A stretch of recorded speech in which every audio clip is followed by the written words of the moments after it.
কোনো কিছু ডিলিট করা ছাড়া আপনার ফোনের মেমোরি ফাঁকা করার জন্য আপনি সরাসরি আপনার ফোনে মেমোরি অপশন আছে এর উপর চলে আসবেন। আসার পর ওপরে দেখেন থ্রি ডট নামে যে একটি অপশন আছে এর উপর একটা ক্লিক করে দেবেন। ক্লিক করে দেওয়ার পর এখানে দেখেন টাচ নামে একটি অপশন আছে এর উপর ক্লিক করে দেবেন।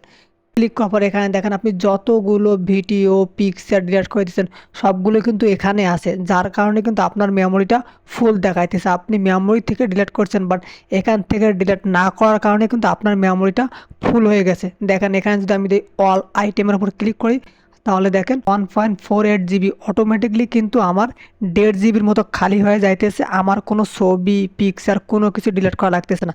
জাস্ট আপনি ডিলিট অপশনে ক্লিক করবেন, ক্লিক করার পর আপনি এটাকে ডিলিট করে দেবেন, তাহলে কিন্তু অটোমেটিকলি আপনার মেমোরির 1.5 জিবি খালি হয়ে যাইতেছে। আমার 1.5 জিবি হইতেছে বাট আপনার 2 জিবি 3 জিবি 5 জিবি 10 জিবি পর্যন্ত হতে পারে। তারপর একটু ব্যাগে আসবেন, আসার পর এখানে ক্লিন নামে একটি অপশন আছে এরপর ক্লিক করবেন। ক্লিক করার পর দেখেন যে ক্লিন নামে যে অপশনটি আছে এর উপর যদি আপনি ক্লিক করেন বা আমি যদি ক্লিক করি তাহলে কিন্তু অটোমেটিকলি আমার আবারও 1.5 জিবির মতো খালি হয়ে যাচ্ছে। দেখেন আমার প্রায় 1.5 জিবির মতো স্পেস খালি হয়ে গেল। টোটালি কিন্তু আমার 3 জিবি স্পেস খালি হয়ে যাইতেছে। তারপর আপনি ব্যাগে চলে আসবেন, আসার পর থ্রি ডটের উপর ক্লিক করবেন। ক্লিক করার পর দেখেন সেটিংস নামে যে অপশনটি আছে এর উপর ক্লিক করবেন। ক্লিক করার পর একটু নিচের দিকে আসবেন, দেখেন শো হিডিন ফাইল নামে একটি অপশনটি থাকবে, এটা আপনার অফ করা থাকবে, আপনি এটাকে অন করে দেবেন। তারপর আপনি ব্যাগে চলে আসবেন, আবারও ব্যাগে চলে আসবেন, এখানে দেখেন ইন্টারনাল স্টোরেজ নামে একটি অপশন আছে এর উপর ক্লিক করবেন।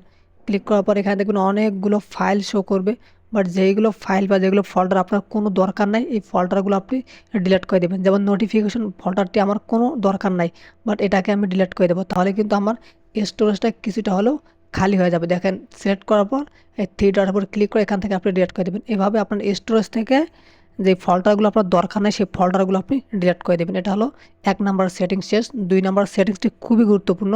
এটা করার জন্য আপনার ফোন যে প্লে স্টোর আছে আপনি সরাসরি প্লে স্টোরে চলে আসবেন। আসার পর এখানে দেখেন আপনার যে নাম আছে বা আপনার যে জিমেইলটা আছে এরপর একটা ক্লিক করে দেবেন। ক্লিক করে দেওয়ার পর এখানে দেখেন ম্যানেজ অ্যাপস অ্যান্ড ডিভাইস নামে যে অপশনটি আছে এর উপর ক্লিক করবেন। ক্লিক করার পর এখানে মেমোরি নামে অপশনটি আছে এর উপর ক্লিক করবেন। ক্লিক করার পর এখানে দেখেন দিস ডিভাইস নামে অপশনটি আছে এরপর একটা ক্লিক করে দেবেন। ক্লিক করে দেওয়ার পর দেখেন নট ইনস্টল এর উপর ক্লিক করে দেবেন। ক্লিক করে দেওয়ার পর দেখেন আপনি যতগুলো অ্যাপস এতদিন ইনস্টল করছেন বাট আপনি আনইনস্টল করে দিয়েছেন, কিন্তু আপনি অ্যাপসটাকে পার্মানেন্টলিভাবে আনইনস্টল করেন নাই। সেই জন্য কিন্তু এই অ্যাপসগুলো আপনার মেমোরিতে অনেকগুলো জায়গা দখল করে নিয়েছে। তো আপনি কি করবেন, এই সব অ্যাপসগুলোকে আপনি এভাবে সিলেক্ট করবেন, সবগুলোই সিলেক্ট করবেন।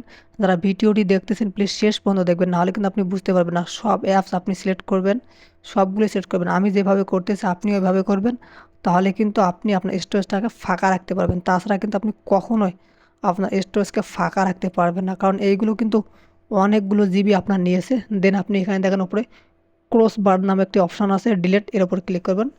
ক্লিক করার পর দেখেন এখানে রিমুভ নামে অপশনটি আছে এর উপর ক্লিক করে দেবেন। ক্লিক করে দিলে এই অ্যাপসগুলো কিন্তু রিমুভ হয়ে গেছে, আপনার স্পেসটা কিন্তু অনেকটাই ফাঁকা হয়ে গেছে আপনার মেমোরির। তারপর আপনি ব্যাগে চলে আসবেন। এবার আপনাকে 3 নাম্বার সেটিংসটা করতে হবে, এটা কিন্তু খুবই গুরুত্বপূর্ণ। এটা করার জন্য আপনার দেখেন যে গুগল ক্রোম আছে, গুগল ক্রোমে চলে আসবেন, আসার পর একটু চাপ দিয়ে ধরবেন। ধরার পর দেখেন আই বাটন নামে যে অপশনটি আছে এর উপর ক্লিক করবেন। ক্লিক করার পর একটু অপেক্ষা করবেন।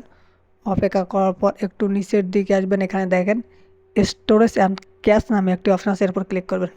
ক্লিক করার পর এখানে দেখেন এই যে 834 MB কিন্তু আমার জায়গা দখল করে নিছে, অর্থাৎ আমি ক্রোমটা ব্যবহার করার কারণে কিন্তু আমার 834 MB জায়গা দখল করে নিছে। আপনি এটাকে ক্যাশটাকে ক্লিয়ার করে দেবেন, দেন ক্যাশটাকে জাস্ট ক্লিয়ার করে দেবেন। তারপর একটু অপেক্ষা করবেন, দেখবেন যে এখানে 0 হয়ে যাবে।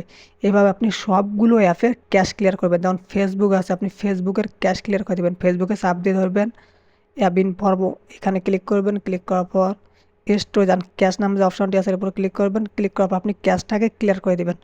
বাট আপনি কখনোই কিন্তু ক্লিয়ার স্টোরেজ করে দেবেন না, তাহলে কিন্তু আপনার ফেসবুকে সব কিছু ডিলিট হয়ে যাবে। যেমন কারোর সঙ্গে চ্যাট করছেন, কথা বলছেন, ভয়েস করছেন, পিকচার দিচ্ছেন, এগুলো কিন্তু ডিলিট হয়ে যাবে। আপনি এইগুলো করবেন না, সবগুলো অ্যাপসের আপনি ক্যাশগুলো ক্লিয়ার করে দেবেন। ক্যাশগুলো ক্লিয়ার করে দিলে পরে আপনি দেখবেন যে আপনার মেমোরি স্টোরেজ কিন্তু অনেকটাই খালি হয়ে গেছে। অর্থাৎ প্রয়োজনীয় ছাড়া অপ্রয়োজনীয় সব কিছু যেহেতু আপনি ডিলিট করে দিয়েছেন, আপনার সবগুলো ডিলিট হওয়ার কারণে আপনার মেমোরি স্পেসটা অনেকটা খালি হয়ে গেছে। এবং এর পরবর্তীতে আপনি 1 মাস 2 মাস পর পর আমি যেভাবে করলাম এইভাবে করে দিলে কিন্তু আপনার মেমোরিটা অনেকটা ফাঁকা হয়ে যাবে, আপনার ফোনটা অনেক ফাস্ট কাজ করবে।